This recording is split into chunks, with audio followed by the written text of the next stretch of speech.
have your copy of Scripture, we'll open up to Luke chapter 4. We're going to start at verse 14 in just a few moments.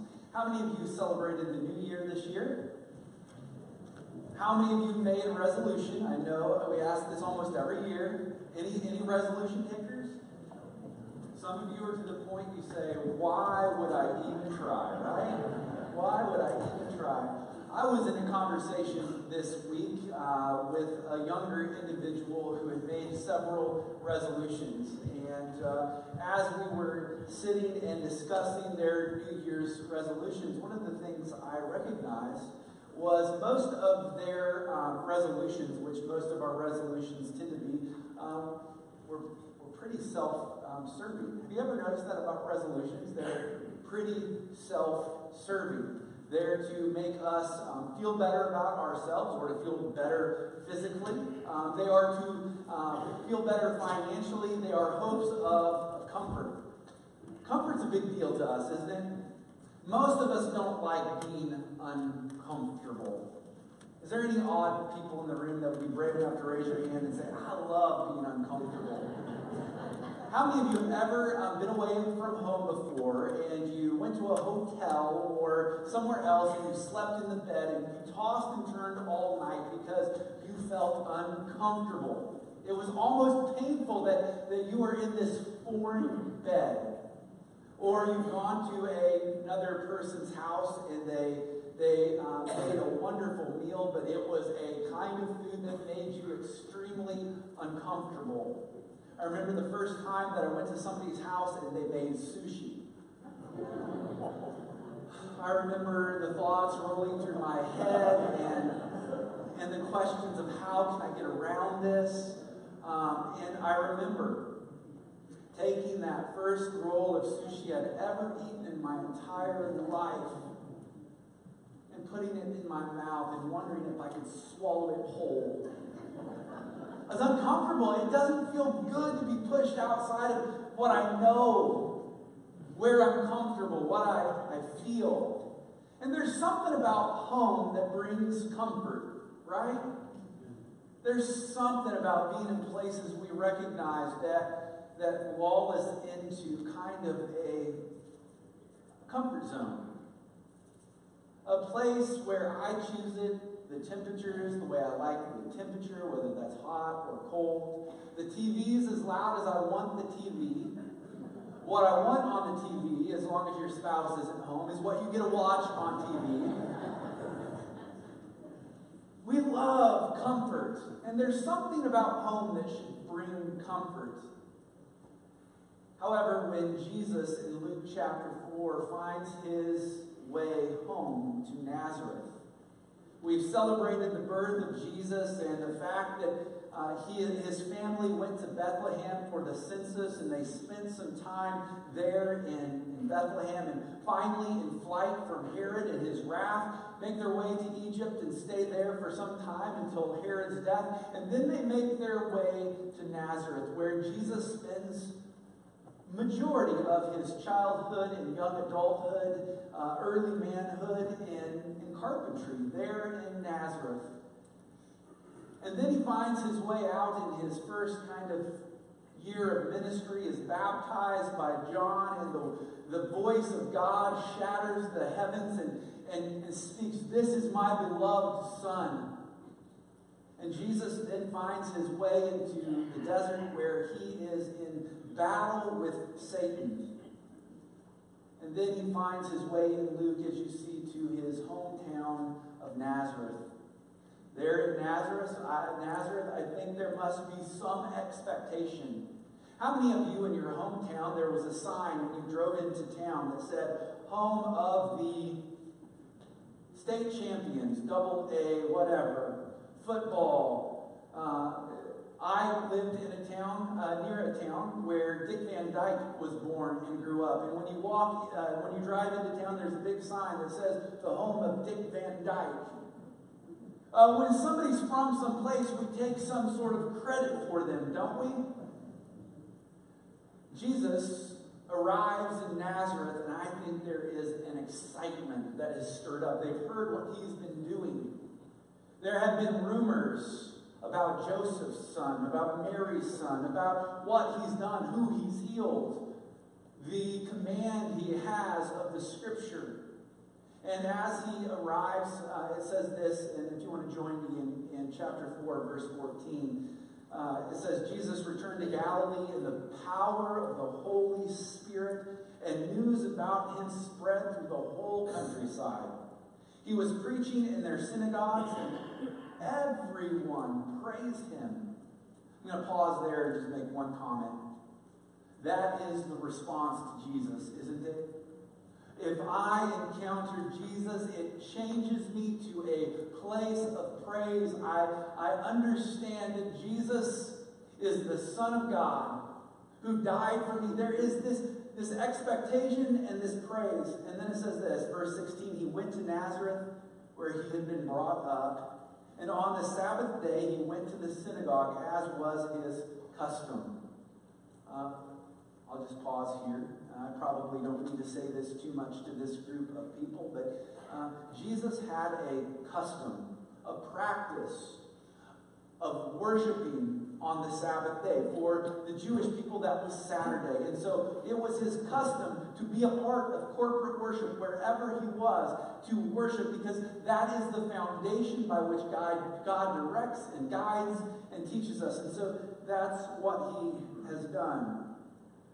It says this then in verse 17, or at the end of 16, he stood up to read.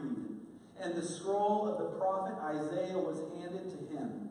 Unrolling it, he found the place where it is written. So pause for a moment. Here is a Jewish worship service just in kind of a flash. There's some worship like we're accustomed to, singing psalms of praise. There is a time of kind of offering, and then there is a time where Scripture is read, and it's at this moment that Jesus stands up, and everybody waiting in expectation, because I think the synagogue that day was filled more than normal. I think they heard that Jesus was around, and I think there was standing room only in this small Nazareth synagogue. And as he stands up, he is given the scroll, and he finds, he chooses, he picks, he knows exactly what it is he wants to share. Now, generally speaking, in synagogue, a large passage of Scripture would be read. But Jesus does not read a large passage of Scripture. As a matter of fact, he does something that many of us even would say, that's not right, you shouldn't do that. He cuts a verse off in context. He changes its context. He does something that we say, you can't do that. That's not exegetically correct. He does something very bold, and this is what he reads in verse 19. From Isaiah chapter 61, the Spirit of the Lord is on me, because he has anointed me to proclaim good news to the poor. He has sent me to proclaim freedom for the prisoners and recovery of sight for the blind, to set the oppressed free, to proclaim the year of the Lord's favor. Period. That is his place of stopping. It goes on. It goes on to talk about the day of the Lord's vengeance, the time in which God is going to come and judge the earth. But Jesus doesn't do that. Jesus takes the prophet Isaiah's words and he zooms in. I think that many commentators write about the prophets kind of like this when they look at what God is going to do and what is revealed to them. It's kind of like a mountain range off in the distance, and they can see the general shape and the size and the magnitude of what God is doing. But it's still a long way off. But Jesus, the maker of the mountains, the one who knows them just intimately, he has a close-up view, and as he gets closer, he sees the peaks and the valleys. He understands that there is space between those peaks. It isn't one huge giant mountain or peak. It is a range of mountains. And here he announces that the good news is that he has come and the year of Jubilee has started. That this is the spot in which people are going to be freed. The captives, the blind. He is going to bring something they've never had before, and he has separated for us in time the epic of grace. The place in which God has patiently showed his love to the people that he has formed, and he has not brought both the Messiah and vengeance at the same time. Now, this was a pretty bold proclamation, especially to a Jewish audience who were expecting the Messiah to be a political leader. Come and free them from the oppression that they faced under the hands of, at this point, Rome, but before that, multiple other conquering forces. This Messiah they expected would come and bring them back what they once had, political freedom, a country, a place. But Jesus comes to tell them about a different place, a better promised land, a place where God rules and reigns, a place that is forever, not temporary. And Jesus brings to them this mighty picture. Here's the big idea I want to share for today. God, through Jesus in this passage, is calling us, and as he called the disciples before, to live for a great cause, not great comfort. I fear for all of us, not just you, but generally all of us who live in this country, in this time, in our country, in this world, that we pursue comfort more than we pursue God. That we pursue our personal satisfaction more than pursuing the great cause of God in our life, the calling that we have been given, because we have, as a church, the body of Christ, been given a calling that is so vital and so important to proclaim the good news, the favor of the year of the Lord, the good news that God is not yet here to judge us. There is a day Jesus is coming back. Did you know that? There's a day Jesus will return, and at that second advent, when he comes again, he will judge both the living and the dead. At that point, those who, by his grace, as John says it, have accepted him and they follow him and they step in his ways, they will be saved. And those who have not accepted that grace, who have lived for their own comfort, who have pursued self, they will spend eternity in the Christless reality of hell. The good news is that God is patient and longs for all to be saved, and we are the carriers of that good news. God's great patience. We celebrate Jubilee, that God frees us, pays a debt we cannot owe. Just quickly, imagine this with me. Some of you can imagine this pretty easily. Imagine owing so much that there is no way you can ever get out from underneath that debt. Now imagine being a truly poor person. Many of us in this room would consider ourselves poor. And to some degree that may be true. But the people in the Old Testament time were called to a law, to a gracious law, the idea that if they ever got in so much debt that culturally the people of God should not find themselves trapped there. There should always be a way out. There should always be a way to take care of the debt, because if you owed a great debt, the person you owed a debt to could take your land. They could make you in essence, an indentured servant, a slave for a period of time. And so it became kind of a corrupting system. But every 50th year, there was this year of Jubilee. Once in most people's lifetime, there was supposed to be a year of Jubilee where your family, where the inheritance was restored. But as I mentioned before, during communion, that never happened. That law was never enacted. Why? Well, because most humans find themselves self-serving and looking out for one's own best interest. And so that law was kind of pushed aside. But Jesus comes and he proclaims the good news. This is the time. I am the anointed Messiah of God. I have come. This is what he says. I am the one you're expecting. I think the undertow here is, but I'm different than you expect.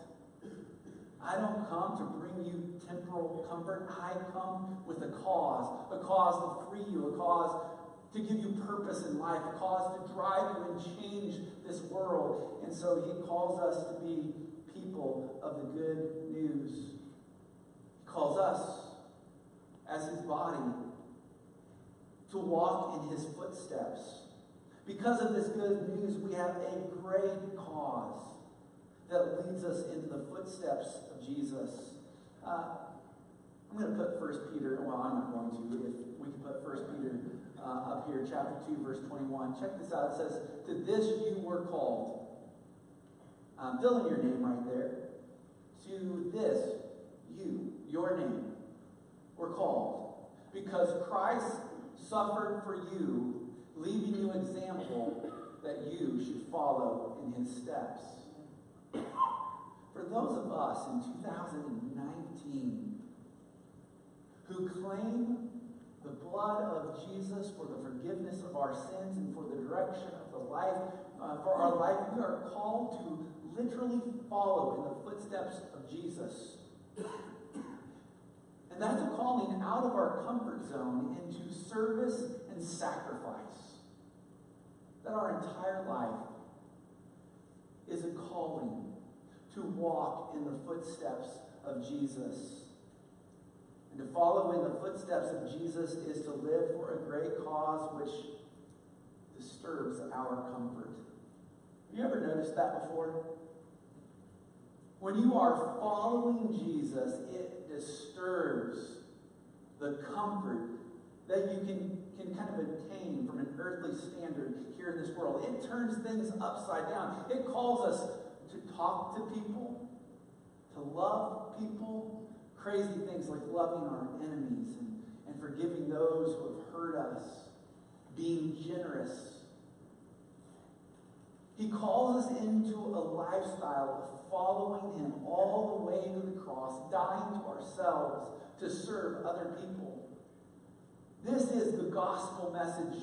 This is the message for the church, that we have a great cause, that we are called to a great cause, not to simple comfort. When you look at Luke chapter 4, in my Bible I have to flip back a page to look at the beginning, you recognize something. That this section of Scripture, and there is a chunk here starting in chapter 4, going a couple chapters in, that talk about the adversity that Jesus faces. Initially, he is baptized and he steps into the wilderness. And you might think, oh, he's going into the wilderness when I love getting away. I love going to the mountains or into the woods. I love getting that alone time, all the peace and the quiet of here. This is not what Jesus is doing. It's not an annual retreat for fun. It's not an annual retreat in peace and quiet. It is a flat-out adversarial encounter with Satan himself. It is an encounter, a challenge. In the wilderness, Satan tries to allure Jesus away from the mission. The primary thing that the evil one does when Jesus encounters him is to allure him, to draw him away from what God has called him to do. He wants to pull him away from being a servant, a sacrificial servant. But Jesus resists that temptation because the cause is greater than his comfort. He resisted temptation. You might want to just write this down and we'll look at this. He resists the temptation of the evil one by the word of God and by the Spirit of God. Now, I want to mention this. If you're going to follow Jesus, if you're truly going to join the cause of Jesus, which I want to implore you, this is the greatest use of every breath you have left. If you're going to join the cause of Christ, you are going to experience adversaries. You are going to experience trials and challenges. You are going to feel pushback. You are going to experience pain. Does that sound like good news? I don't wish that on any of us. But the reality is this, is that if you're living for the cause of Christ, Satan wants to stop you. If you're living for the cause of Christ, Satan wants to slow you down. Now, if you're not experiencing any adversaries and life is pretty comfortable, can I challenge you today to ask a real honest question? How am I living for the cause of Christ? What am I doing to step out of my comfort zone and to take up the footsteps of Jesus Christ? What is it I'm doing? Because we're called, friends. You are called. And Jesus wants to anoint you with the power of the Holy Spirit. And if today you are a person and you are in those footsteps of Jesus and you are taking lots of adversarial punches and hits, I'm going to give you some thoughts today. You need to prepare to defend your soul. You need to prepare to defend your soul. Why does it matter? Because if you are following Jesus, you are going to face some encounters. I love James chapter 4, verse 8. It says this: submit yourselves then to God. Submit. Give up. God, here I am. Resist the devil and he will flee from you. Come near to God and he will come near to you. Wash your hands, you sinners, and purify your hearts, you double-minded. The invitation is come to God. Draw near. 2019, here's my challenge. You're going to hear me say it over and over and over. Seek God. Draw near to God. Refresh your urgency, your eagerness, your hunger. Pursue God with all that's in you. As you do that, I believe he will refresh the cause inside of you. I have this picture. I don't know if it's a good picture for you or not. How many of you have been on the internet and you've been searching for something, but it's going really, really slow? And it's so frustrating. You just think, is this ever going to happen? And then you refresh the browser.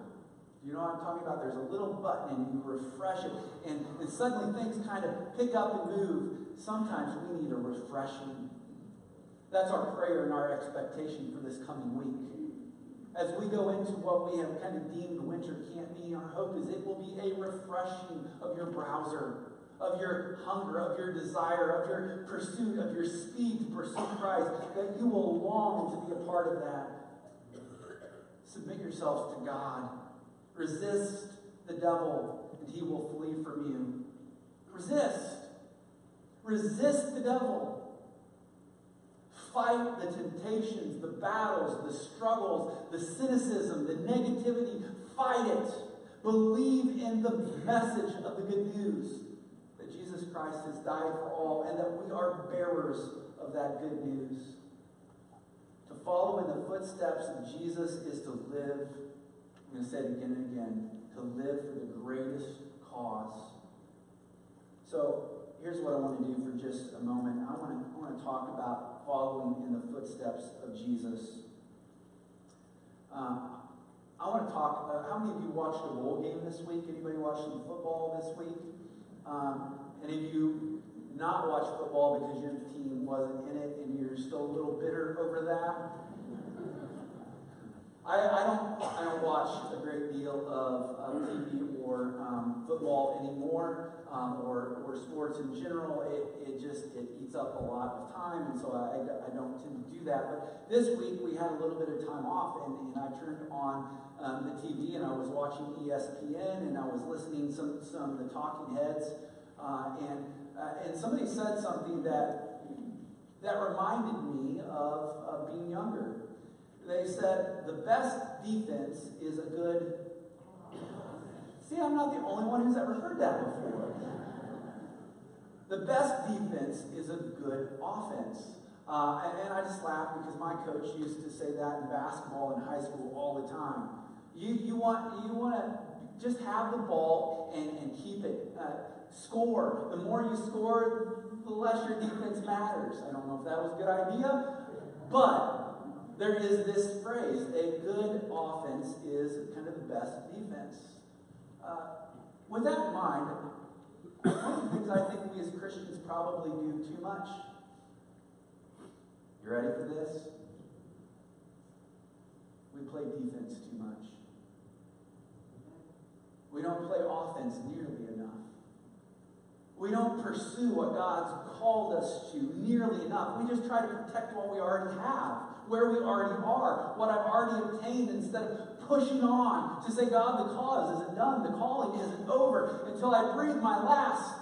I'm called to this. The good news that Jesus Christ died for all. That he has called me into a world that needs, absolutely 100% without question, needs you to bear the good news of Jesus Christ, to love and to care for people. The best defense we have is sticking with the cause that we're called to. Believing in the cause that we're called to. Luke 4:18, Jesus says this, "The Spirit of the Lord is on me." I'm just going to stop right there for a moment. I'm going to make a confession, and it's probably not just my confession. It's probably your confession. Sometimes I try to do the cause of Christ without the power of the Holy Spirit. You ever done that? Church,